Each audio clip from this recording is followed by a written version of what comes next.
ഇന്ന് തന്നെ ഡൗൺലോഡ് ചെയ്യൂ. കാണൂ നിങ്ങളുടെ ഫേവറേറ്റ് ഷോസ്. നീ അവളെ കൊണ്ട് വിളിച്ചേ.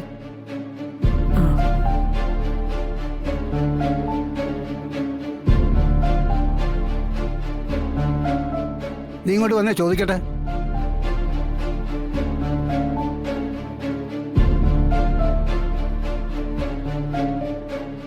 എന്താ ശ്യാമേ ഞാനീ കേൾക്കുന്നത്? നീ ഇനി രോഹിത്തിന്റെ അടുത്തേക്ക് പോകുന്നില്ലേ? ഇല്ല. നിന്നെ വിവാഹം കഴിച്ചഴിപ്പിച്ചത് ഈ വീട്ടിലൊന്നും നിൽക്കാനല്ല. അച്ഛൻ എന്നെ ഇവിടുന്ന് ഇറക്കി വിട്ടാലും സാരമില്ല, ഞാൻ ഇനി അങ്ങോട്ട് പോവില്ല. അല്ല, അങ്ങോട്ട് പോകാതെ പിന്നെ നീ എന്ത് ചെയ്യാൻ പോകുന്നു? ദേ, വല്യേച്ചി ഇവിടെ വന്ന് എന്താണോ ചെയ്യുന്നേ അത് തന്നെയാ ഞാനും ചെയ്യാൻ പോകുന്നേ. ഓ, അപ്പൊ നിങ്ങൾ പരസ്പരം മത്സരിക്കുകയാണ്. എന്നാ പിന്നെ ശാലിനിയും കൂടി വിളിച്ചു നിർത്ത്. എനിക്ക് ഭർത്താവിന്റെ വീട്ടിലൊരു പ്രശ്നം ഉണ്ടാവുമ്പോ ഞാൻ ഇവിടെ അല്ലാതെ വേറെ എവിടെയാ അച്ഛാ പോയി നിൽക്കണ്ടേ? നിനക്ക് ഇപ്പൊ അവിടെ ഉണ്ടായിരിക്കുന്ന പ്രശ്നങ്ങൾ എന്താ?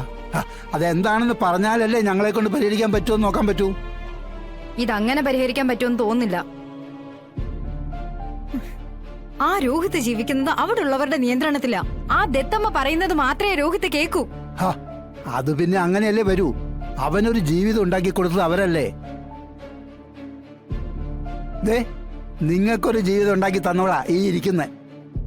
ഇവള് പറയുന്നത് എന്തെങ്കിലും നിങ്ങൾ അനുസരിക്കുന്നുണ്ടോ? അങ്ങനെ അനുസരിച്ചിരുന്നെങ്കിൽ നിങ്ങൾക്ക് ഗതി വരില്ലായിരുന്നല്ലോ. എനിക്ക് രോഹിതുമായിട്ട് ഒന്നിച്ച് ജീവിക്കാൻ ബുദ്ധിമുട്ടുണ്ട്. ഒരിക്കലേ ഡിവോഴ്സ് ലെറ്റർ വാങ്ങി വന്ന് നിൽക്കുക. ഇനി അതിനൊരു വക്കീലിനെ കാണണം. ഇനി നിനക്കൂടി ഡിവോഴ്സ് വേണമെങ്കിൽ അതിന് വേറെ വക്കീലിനെ പോയി കാണണ്ടല്ലോ. ആ വക്കീലിന്റെ അടുത്ത് തന്നെ നിന്റെ കാര്യവും പറയാമെന്ന് വെച്ചാ. എന്നിട്ട് കുടുംബത്തോടെ നമുക്ക് എല്ലാവർക്കും കോടതി പോയി അങ്ങ് താമസിക്കാം. ദിവസവും കോടതി കയറി ഇറങ്ങണ്ടല്ലോ, അവിടെ തന്നെ അങ്ങ് താമസിച്ചാൽ മതിയല്ലോ. ശ്യാമേ, ഇവളുടെ പ്രശ്നം എങ്ങനെ പറഞ്ഞൊതുക്കൂന്നറിയാതെ വിഷമാവസ്ഥയിലാണ് ഞങ്ങള്. ശാരദാമ്മയുടെ മക്കളെ മറ്റുള്ളവർക്ക് ചിരിച്ച് പരിഹസിക്കാനുള്ള അവസ്ഥയിലേക്ക് നിങ്ങൾ തന്നെ എത്തിക്കുവോ? അതെ, വെറുതെ ഡിവോഴ്സ് എന്ന ലക്ഷ്യം വെച്ചോണ്ട് ഈ വീട്ടിലാരും നിൽക്കണ്ട. ഞാൻ നിർത്തില്ല. എങ്ങനെയെങ്കിലും രോഹിത്തിനെ വിളിച്ച് പ്രശ്നം പറഞ്ഞ് അവസാനിപ്പിച്ച് പോകാൻ നോക്ക്. അതേ എനിക്ക് കാര്യത്തിൽ പറയാനുള്ളൂ.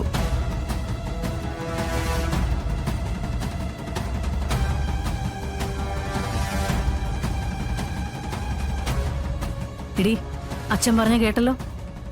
എടുത്തു ചാടി ഓരോന്ന് ചെയ്തിട്ട് പിന്നെ ദുഃഖിക്കാൻ ഇടവരരുത്, പറഞ്ഞേക്കാം.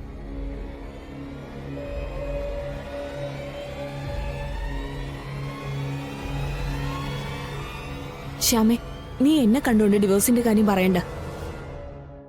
എന്റെ കാര്യത്തിൽ നമ്മളല്ല ഡിവോഴ്സിന് ലെറ്റർ വിട്ടത്, അവരാ നമുക്ക് അയച്ചത്. ഇതിപ്പോ നമ്മള് ഡിവോഴ്സിന് മുന്നിട്ട് ഇറങ്ങാന്ന് പറയുമ്പോ ഒന്നുകിൽ എനിക്ക് ഇവിടെ നിൽക്കാൻ പറ്റണം, ഇല്ലെങ്കിൽ നിയമപരമായി എനിക്ക് രോഹിത്തിനെ നേരിടാൻ കഴിയണം. ഈ പറഞ്ഞതൊന്നും നടത്താൻ പറ്റിയില്ലെങ്കിൽ എനിക്ക് ചെയ്യാൻ പറ്റുന്ന ഒരു പണിയുണ്ട്, ഞാനതങ്ങ് ചെയ്യും. എന്നേക്കുമായി ഞാൻ എന്റെ ജീവിതം അങ്ങ് അവസാനിപ്പിക്കും.